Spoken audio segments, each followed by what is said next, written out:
4, 3. Welcome to Columbia, South Carolina.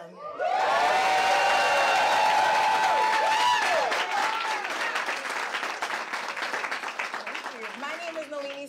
I'm the Director of Strategy and Partnerships for the Working Families Party, and we have Senator Bernie Sanders here today, which I'll introduce in a second.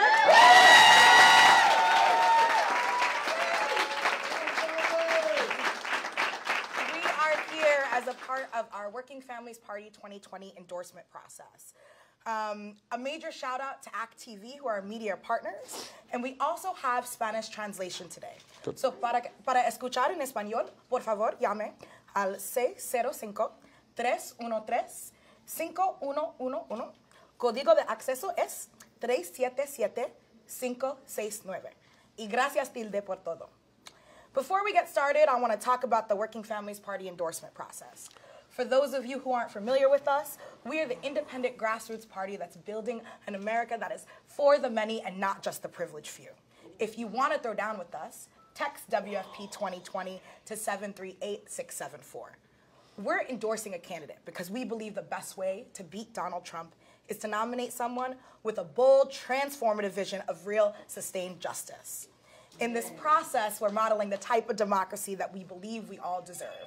So over the course of the next 2 weeks, we're asking 6 presidential candidates questions from the Working Families Party members and allies across the country. After all the candidates have taken your questions, we'll move on to a vote in September. Here's how the vote will work. The Working Families Party National Committee, that's made up of grassroots organizations, state chapters, and national movement leaders, will get half of the total vote share. WFP members and grassroots supporters will also receive an equal share of the vote. The supporter and membership vote will be held online. From September 4th through September 6th, there'll be an affirmation period where supporters can go online and affirm the WFP values and their willingness to vote. And then, from September 9th to September 13th, the vote will be held online as well as our National Committee vote. We'll be using ranked choice voting. Here's how it works. Instead of just casting one ballot and one for your favorite candidate, everyone who votes will be asked to rank their candidate's preferences from first to last. If no one's first choice gets more than 50% of the combined vote of the National Committee and supporters, the bottom-rate candidate is eliminated and their votes are reallocated to those voters' second choice. This process continues until one of the candidates crosses the 50% threshold and wins. That's it. That's the process. If you want to be a part of it and help decide who we endorse, again, text WFP 2020 to 738-674. So let's give a warm welcome to Senator Bernie Sanders.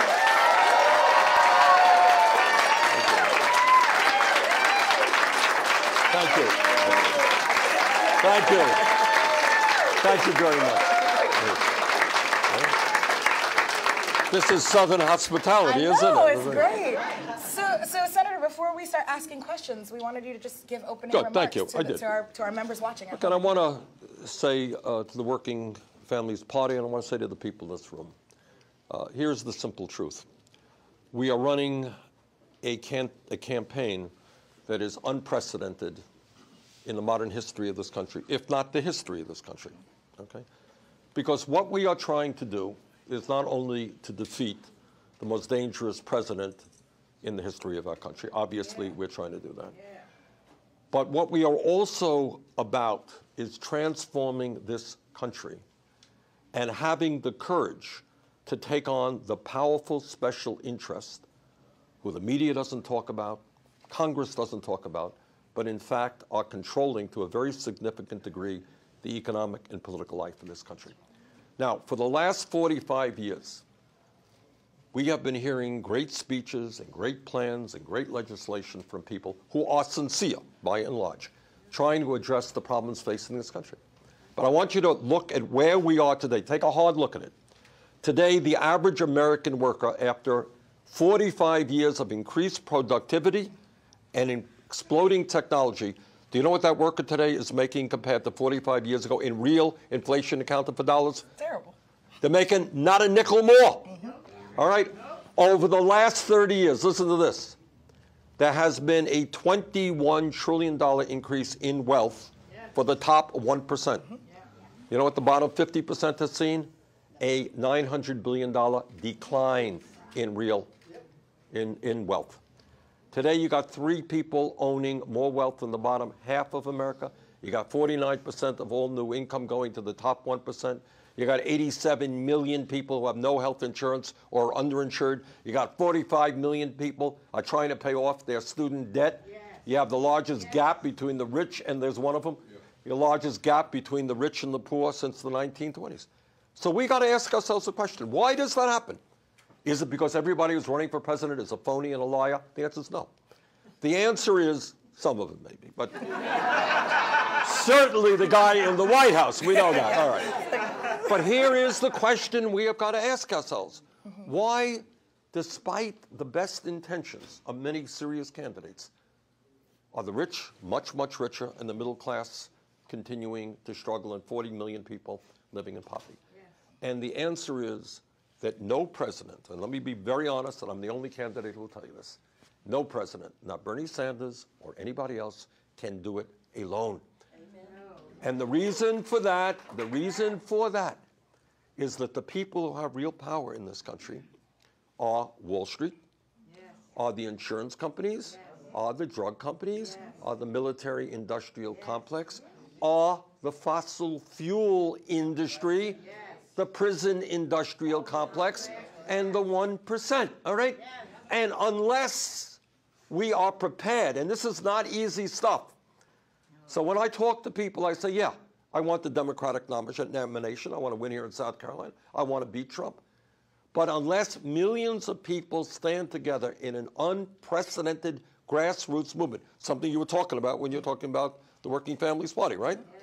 All right. Unless that happens, there will be no significant changes in the power structure or the well-being of working families in this country. All right? So, what this campaign understands that, of course, we have to move to Medicare for all and end, and I want to talk about this later, the dysfunctional healthcare system we have. But it also understands that does not happen unless millions of people stand up to the insurance industry and tells them that their time has come and gone, that we're moving to Medicare for all. We don't lower prescription drug costs in this country unless you stand up to the incredibly powerful pharmaceutical industry that has spent billions of dollars in recent years, billions of dollars in lobbying and campaign contributions. That is the real world. And as we fight for Medicare for all, mark my words, that here in South Carolina and all over this country, there will be 30-second ads coming from the healthcare industry that made $100 billion in profit last year. You got that? $100 billion. They spent 1% of their profits. That's $1 billion in advertising and efforts to undermine what we are trying to do. So you will see an endless amount of TV ads and radio ads and newspaper ads. Bernie Sanders is terrible, blah, blah, blah, blah, blah, blah. All right. That is what we are up against. So I want to be very clear. This is what we are doing. We are fighting for a political revolution to take them all on. And I cannot do it alone. All right. White nationalism and white supremacy is something we will root out and destroy in this country. It is not acceptable to me. That is not what America is about. And I think when we talk about hate crimes, and we need hate crime legislation right here in South Carolina, by the way. All right. And when we talk about people killing other people, which is bad under any circumstance, but because of the color of their skin or their religion, what we are talking about is domestic terrorism. All right? These are domestic terrorists. Trump has cut back on funding in order to deal with this crisis. We're going to expand funding. All right? So we're dealing with domestic terrorism. We're dealing with rooting out racism in all of its form, in all areas of our life. You know, and what is so really sad is that for many years, we have been making steady progress. Not enough. Fair. You know, nobody would have believed 30 years ago we would have elected an African-American to be president. We made progress. And that we have a president right now who is appealing to the worst instincts of people. all right, trying to divide us up, hoping you can get some votes, trying to foment hatred. We want to support candidates who not only see the WFP as a valuable ally, but a political home and the banner under which they'll march.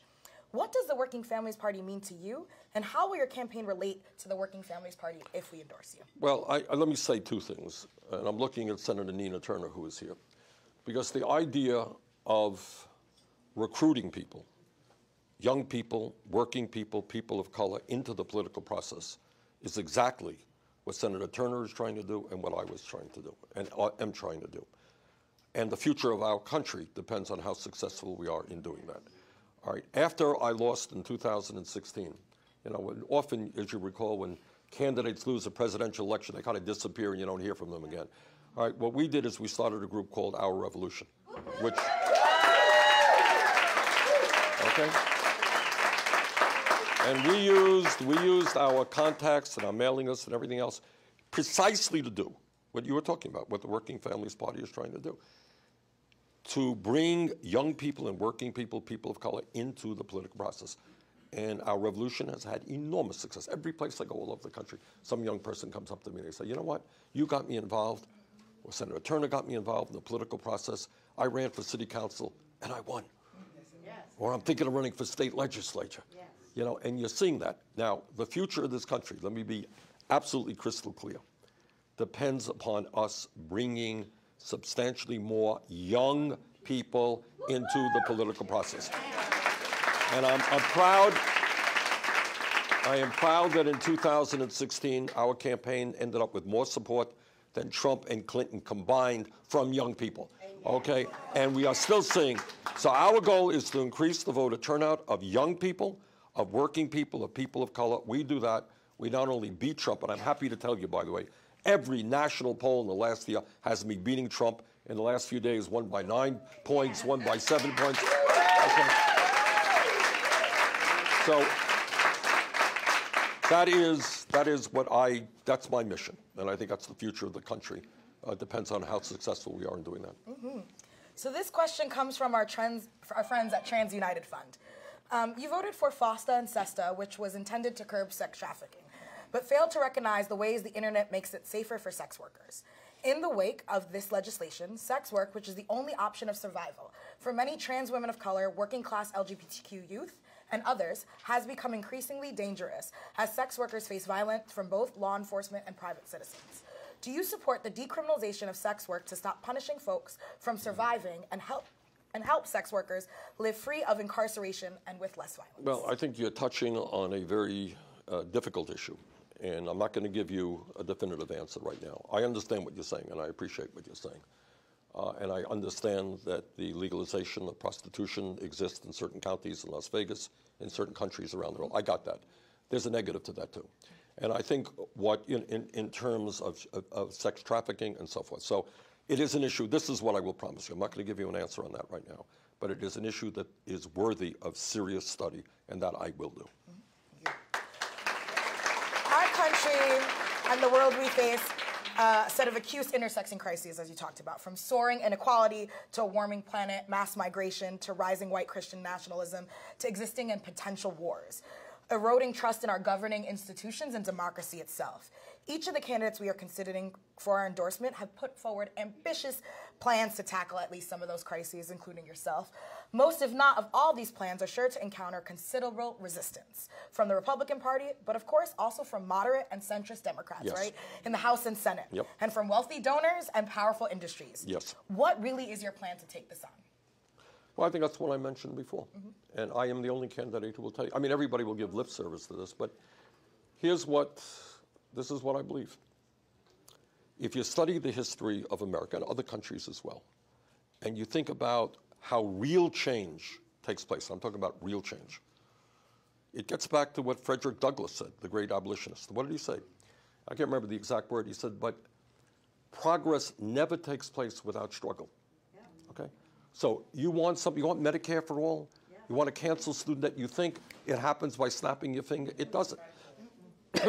If you think about the growth of the labor movement in America, the civil rights movement, the women's movement, the gay movement, the environmental movement, all of the changes that have occurred in all of these and other areas, when did they take place?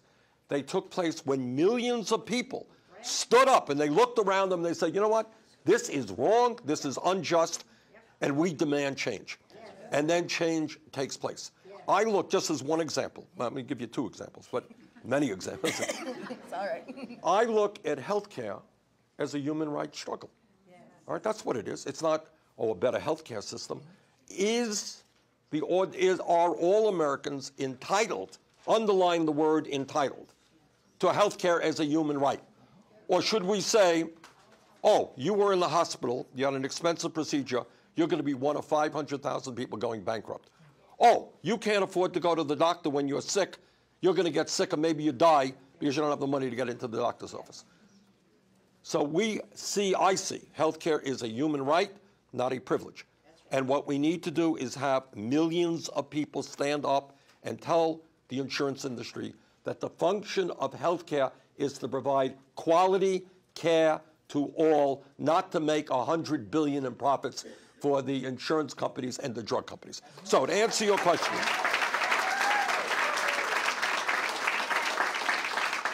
that is what this campaign is about. It's what I just said. I'm not saying vote for me and I'm going to solve all of these problems. Go to sleep after I'm inaugurated. On the contrary, the day that we are inaugurated, because the message of our campaign is us, not me. And we use that word advisably, that phrase advisably. We are in this together. No president can do it alone. Now, in a week or two, I'm going to be going to Kentucky to say hello to Mitch McConnell. Okay? And it's the same point. To have the people of Kentucky, a poor state, by the way, start telling McConnell to start worrying about the working class in his state and this country and not his billionaire campaign contributors. That's what this campaign is about.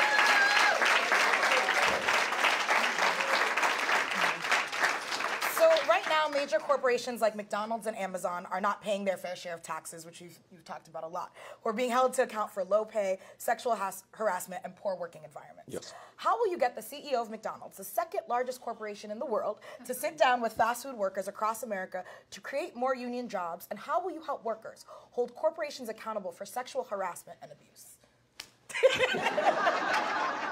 Good question. Gee, right? now that you mentioned it. Look, I'm very proud. You know, in these difficult times with Trump in the White House, sometimes we forget about the successes that we've had. And one of the important successes that we have had, I think, is attributable largely to the Fight for 15 and the SEIU, among others, and all of us. And 4 years ago, as you recall, when I ran for president, I came up with this radical and crazy idea, and I said, maybe if you work 40 hours in America, you should not be living in poverty. Okay, I know it's a radical idea, I know. But since then, 7 states in this country have passed $15 an hour minimum wage. And the U.S. House of Representatives has done the same.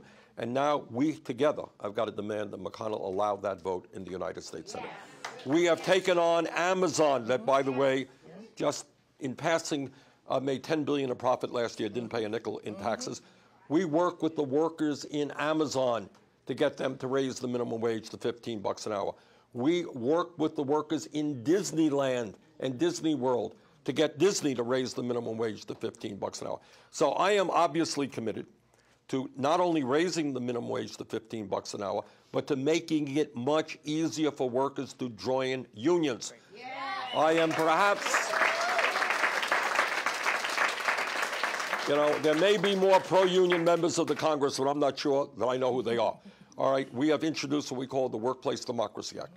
And what that says is 50% of the workers in a unit, plus one, sign a card saying they want to join a union, they have a union. And if the employer refuses to negotiate a first contract, that employer will be severely penalized. And, by the way, in that legislation, we do away with the Taft-Hartley provision that allows for so-called right-to-work states. All right.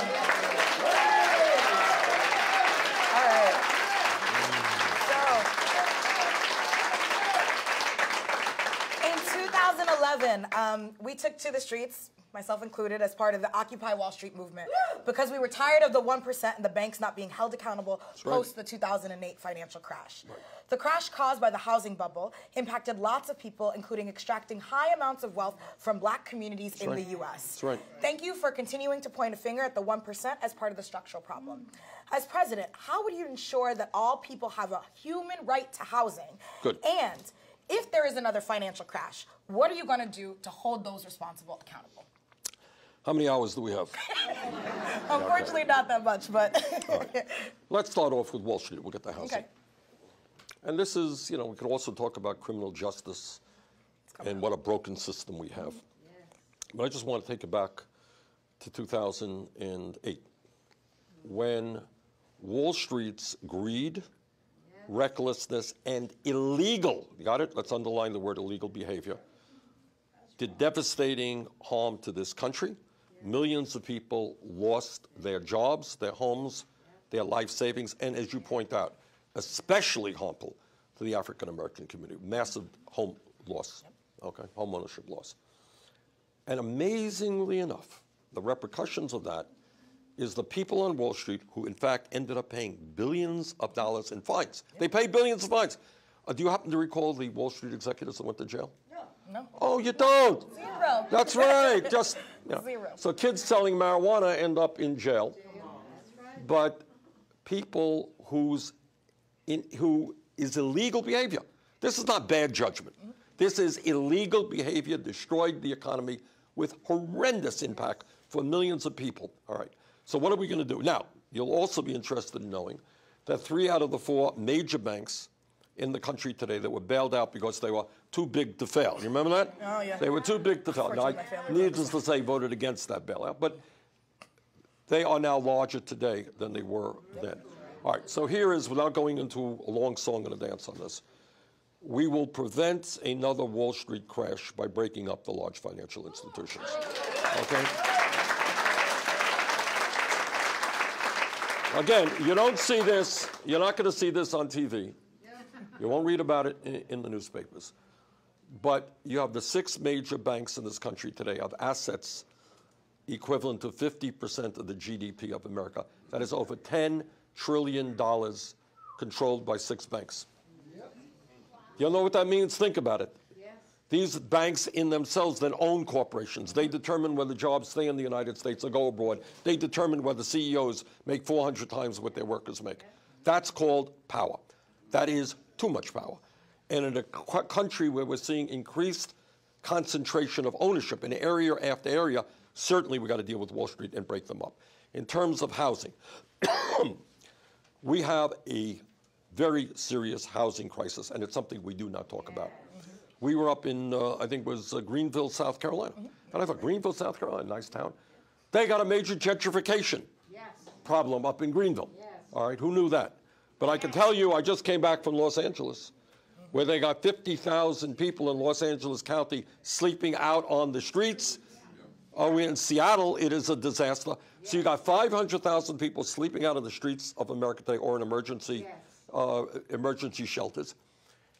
And even equally bad, you got millions of people paying 45, 50, 55% of their limited income on housing. All right? Can you imagine? So if you're paying 50% of $30,000 or $40,000 a year on housing, what else do you have money for? What do you have money for? Can you buy food? Can you put gas in the car? Can you get health insurance? Can you provide for the children? So we got a major crisis. We have a long, and we'll be developing it. But as somebody who has been a leader on housing, we are going to do everything that we can to solve the housing crisis, build the low-income housing, build the affordable housing that we desperately need, get our people off of the streets into decent housing. And by the way, when you build the millions of units of affordable housing that we need in this country, you're going to create a hell of a lot of good-paying union jobs.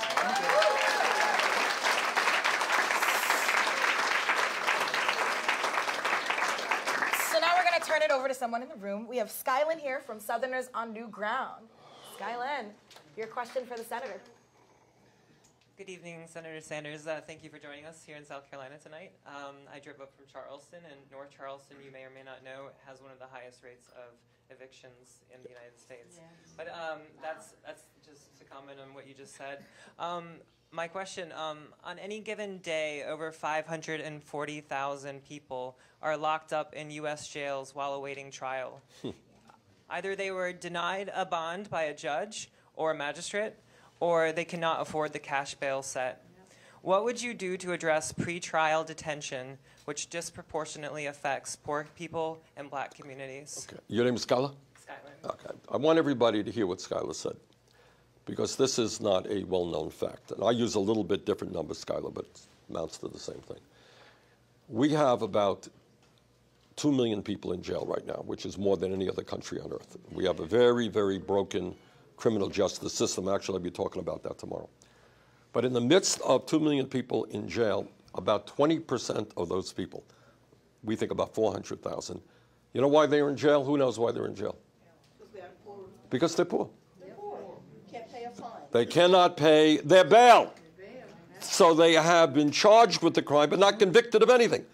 So they're sitting in jail not having been convicted of anything because they're poor and they can't afford a $1,000 or a $500 bail. That is insane. That takes you back to Charles Dickens' period of debtor's prison. And you know, so, you know, we are, well, one of the things that we do in our criminal justice system is to end cash bail in America, which would essentially deal with the issue that you raised.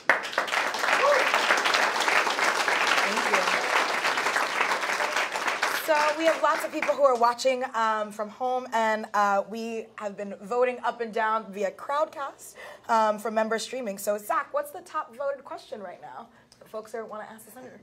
Thank you, Nell. Senator Sanders, the top question right now on Crowdcast is from Kolar. So, are you prepared to enact labor laws or policies to help create a permanent end to income inequality? For example, putting a cap on what percentage upper management can make compared to the median worker of any given company or corporation? I think so.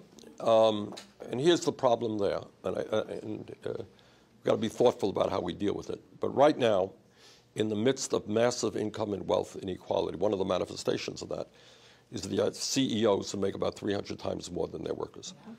And you see these incredible golden parachutes. There's a guy named Bertolini, who was head of Aetna, and they merged with CVS.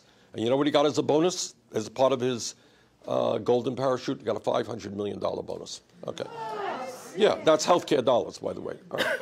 So the way you can do, there are ways that you could tackle that issue.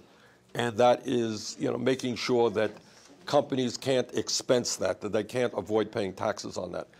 But the answer is income and wealth inequality, obviously, has been an issue where I think I've helped lead the discussion in this country. So yes, we are going to, and that question takes us to a broader area. And that is, if you have corporations, for example, who pay their CEOs outrageous salaries, who don't allow their workers to unionize, who don't provide decent benefits or working conditions for their workers, who, while they're making profits in this country, shut down factories and move abroad. How do we deal with those companies? And one way we deal with those companies is to say, if you are not prepared to be a decent corporate citizen, if you like, don't expect to get at the front of the line when you want a federal contract. Yes.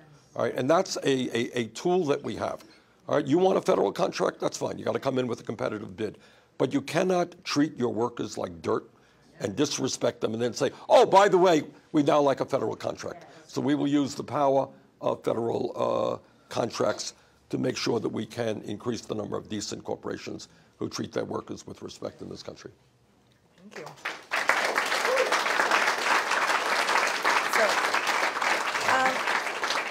You voted to increase spending at the border, and some of that includes a big increase in tech surveillance. As president, will you cancel the contracts with companies like Palantir that conduct surveillance and target immigrant communities? Well, let me look at it, but my assumption is that we would. One of the things that we would also do is do away with all private prisons in this country and detention centers.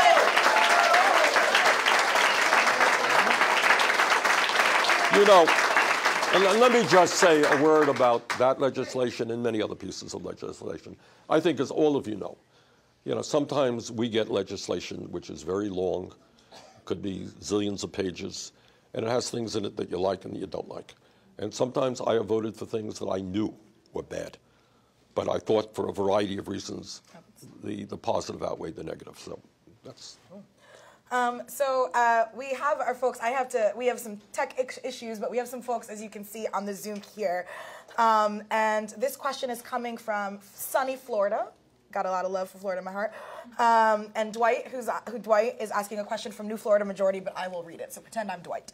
Hey, Dwight. Hey, Dwight. All right. How will you explicitly involve historically marginalized communities in your administration once you are president? Well, as I said earlier, my administration will look like America. It will have at least one old white guy, but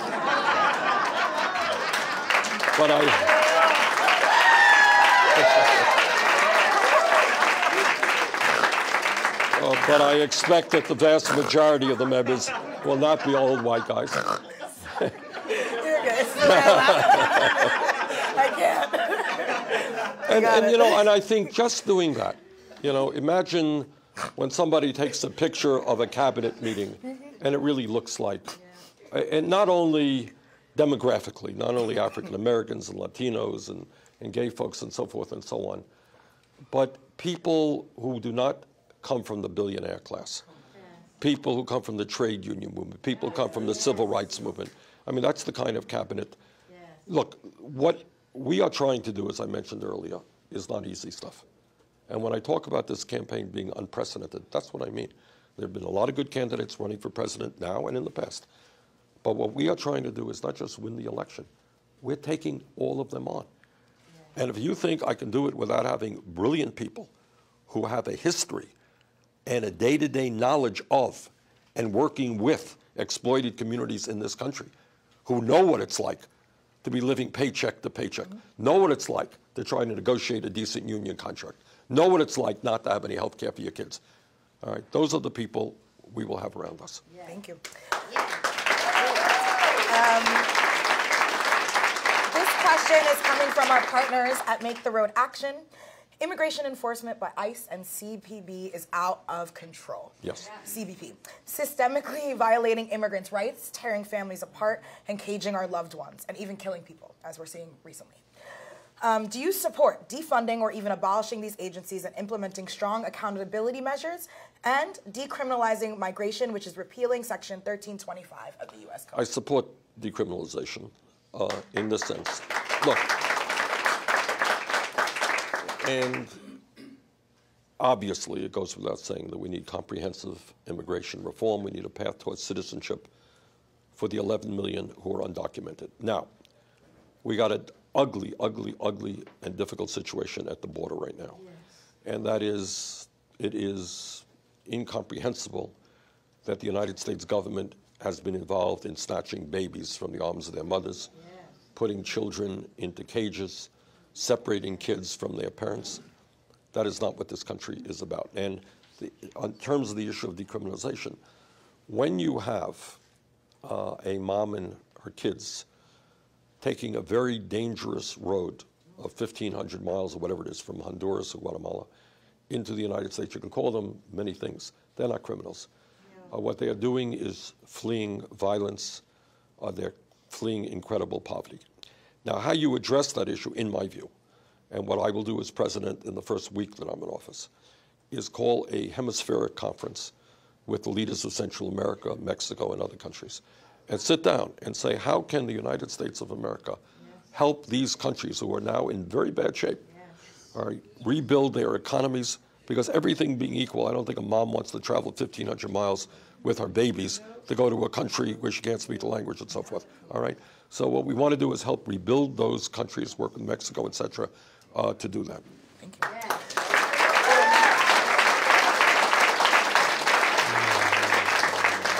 We have one more live stream question, but I'm guessing I'm also asking this one. And so pretend that I am Saul, who's there, who's 13 years old and one of our youngest and brightest super volunteers of the Working Families Party. So Saul, if you just give a little hey, we can see you, we can see you. So pretend I'm 13 and Saul. Hello, Senator Sanders. Hey, As Saul. a 13-year-old, I've aged really well. I know that the climate crisis is going to impact my future and the future of everyone in my generation. Yes. This isn't an issue of having beautiful nature and national parks, though we need those. This is an issue of whether or not we have a planet to live on. That is why I'm asking you tonight, will you make action on climate a priority in your administration? And if so, what specific actions will you take in your first year as president to fight climate change and pass a Green New Deal? Yes. Well, Saul, thank you very much. Yes. Because everything you said is right.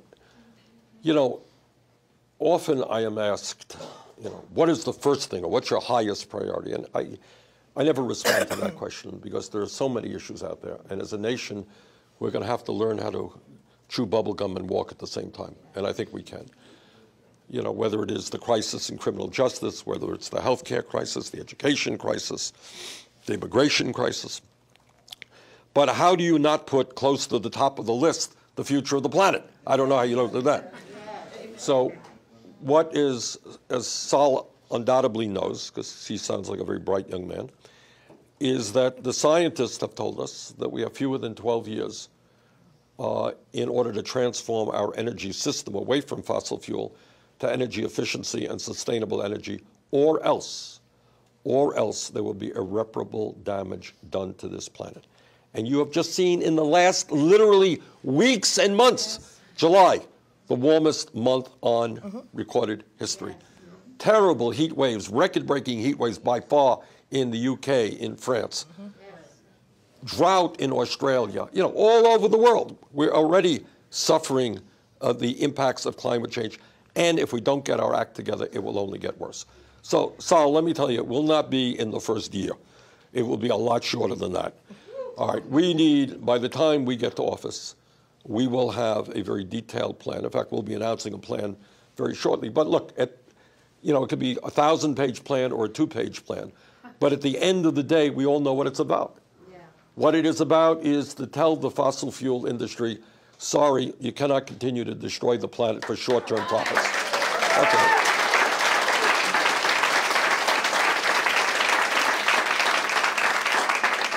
And secondly, as part of a just transition, the coal miners are not my enemies. I am pro-worker. They're trying to feed their families. And the guys in the oil rigs are not my enemy.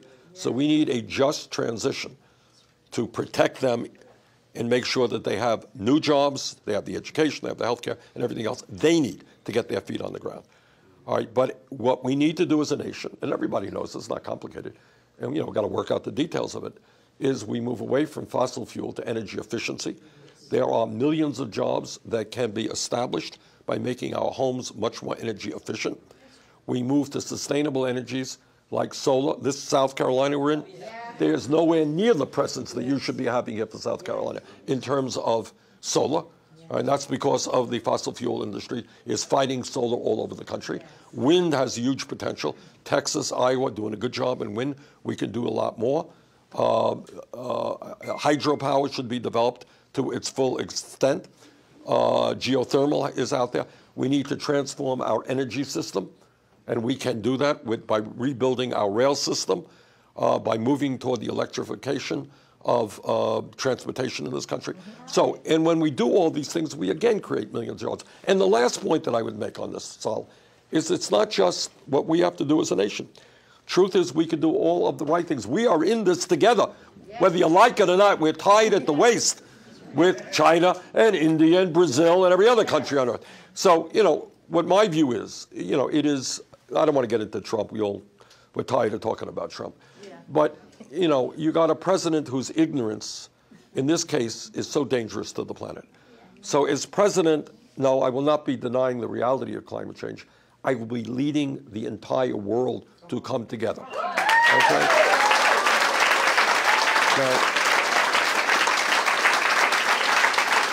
Now, I don't know, you know, I don't want to be overly rhetorical here or you know, being utopian, but this is the dream. And I don't, you know, this is my effort. Don't know if it will succeed.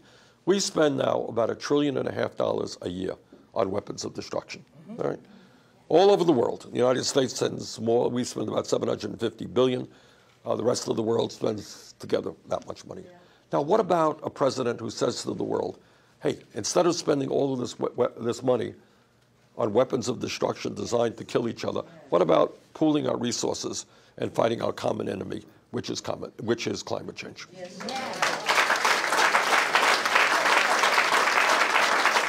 We're going to turn it back to another question, Zach, from the Crowdcast. Yes. This is from Jess from Crowdcast. What can we do to increase civic participation and turnout among working class and working poor Americans? That is a great question. And it's something that also, I have spent my life on, and I know our revolution has been working on it. Nina has been working on it. We're working on this together. And here's what my experience is on that issue. I was elected mayor of Burlington, Vermont, 1981. By 10 votes, by the way. Votes still count. Okay. Yeah, they do. And 2 years later, we had doubled voter turnout from what it was in 1979 in a municipal election. Now, how did we do that? We did it by showing working class and lower income people that politics was relevant to their lives. All right? Most people out there saying, oh, this guy's bullshitting because he's like honest, it doesn't matter. It's all crap. That's what people think. And why would you vote if that's what you believe? But if you make a difference in people's lives, and we did in Burlington, they say, you know what? I didn't know this. It actually makes a difference who is mayor. And if we move quickly and we provide health care to all people, and they say, oh my God, I didn't know that. I can go to the doctor whenever I want to. I don't have to pay outrageous prescription drug costs. My kid is able to go to college without tuition. And we've canceled student debt. You know what people will say? Government matters. Government matters. So what we need to have is an agenda that speaks to the needs of working class people. And then we need to implement that agenda. That's what we need to do. Thank you. How are we doing that question? We're almost done. Yeah. Okay. This is one of the last questions. So, this is one of our last questions. So, unfortunately, our time is cut short. That last response was very Brooklyn, by the way. So, shout out to the borough where I'm from, too. So, your program has been one of big structural changes with universal programs that benefit everyone. Yeah. We also know that Black and Indigenous communities have had wealth and our people extracted from our communities since the founding of this country. So besides universal programs, which I myself would benefit off of, I didn't get to go to college because I couldn't afford it. What is your plan to finally ensure equity, not just equality, within Black and Indigenous communities? Good. Excellent question. Look, this is the way I see it. I see a nation of massive disparity. Okay, when you have the top 1% owning more wealth than the bottom 92%, that is unacceptable.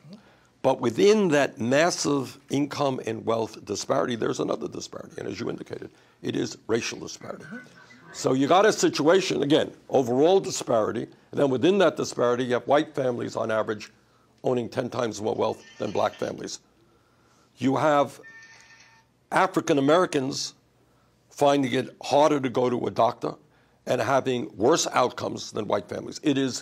The truth is, listen to this, in this country, we do very badly compared to other countries in terms of maternal death, on average, okay? And infant mortality, we do badly. If you are a Black woman in this country, your rate of death is 3 times higher than if you are a white woman, in a country where for white women, it is bad. So you're talking about really third world conditions for Black women. We need, and I've talked to enough African Americans to know that there is a real concern in terms of health care, that their concerns are not respected, their pain is not respected. So we need more Black doctors, we need more Black nurses, we need more Black psychiatrists, dentists, and so forth and so on. But that ties into making public colleges and universities tuition-free, which ain't going to be a doctor.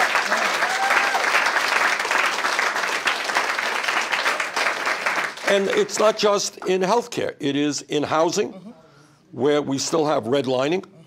So if you want your kids to go to a decent school, you got to live into a decent neighborhood.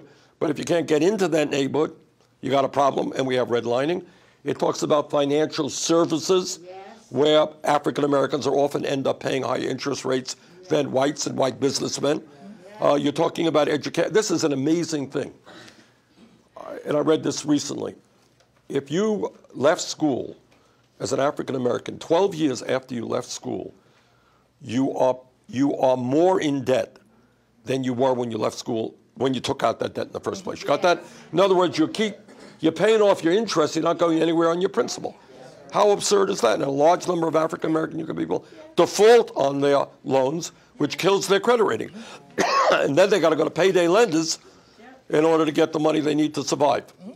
All right, so the answer, what we're focusing on is disparities within disparities. Disparities within wealth, in the economy, in education, in healthcare, in financial services.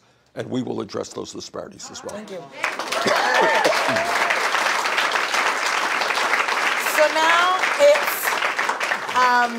it's time for your closing remarks. What would you like to say to all the folks who are out there watching and people who are going to vote in our process? Let me thank all of the folks here in South Carolina and Columbia for coming out. And by the way, we are going to do really, really, really well here in South Carolina.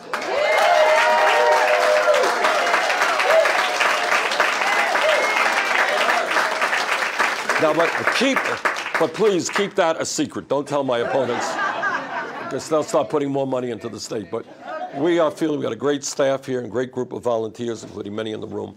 So we're feeling really good about South Carolina, as we are about the other early states. So let me just say this in conclusion.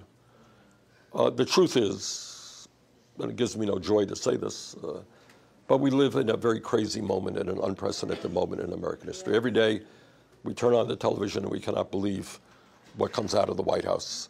And we are totally shocked until the next day when something crazier comes out, And it's not just the White House. It's not just that half of our people in the wealthiest country on earth are living paycheck to paycheck. It's not just that we're the only major country not to have paid family and medical leave. The only major country on earth. The only major country on earth not to provide health care to all people as a right. And as the young man mentioned, Saul mentioned, we're struggling for the future of the planet. Literally, whether your kids and grandchildren will be living in a healthy and a habitable planet. Mm-hmm. So the challenges that we face are enormous. Yes. They are enormous. And what I said earlier, let me repeat now, is that any candidate who tells you, vote for me and I'm going to solve those problems, is just not telling you the truth. Either intentionally not telling you the truth or just doesn't understand the reality. And the reality is that you have an establishment today of Wall Street and the insurance companies, the drug companies, all these guys, and the corporate media, by the way, who want to preserve the status quo. Yes. Because the status quo is working great for them. If you're the healthcare industry, you made $100 billion in profit. What's the problem? You're Wall Street. You made over $100 billion in profit last year. If you're the drug companies, you're charging us 10 times more for insulin than the people in Canada. Yes. What's the worry? It's great out there. You're the fossil fuel industry. Oh, you happen to be destroying the planet? Well, you make tens of billions of dollars in profit. Yes. These are tough guys. These are greedy people. These are folks who will do anything to protect their power and their wealth and their position in society. And there is no way that we are going to bring about the kind of change that we need unless we develop that unprecedented grassroots movement I think you were talking about earlier and that I've been talking about. So that is what this campaign is about. It's not just winning the election. Of course, we're working day and night to win the election. But it is about transforming this nation. And to do that, we need the support, the active support of millions of people who are prepared to stand up with us and fight for justice. Thank you all very much. Thanks for everyone out there.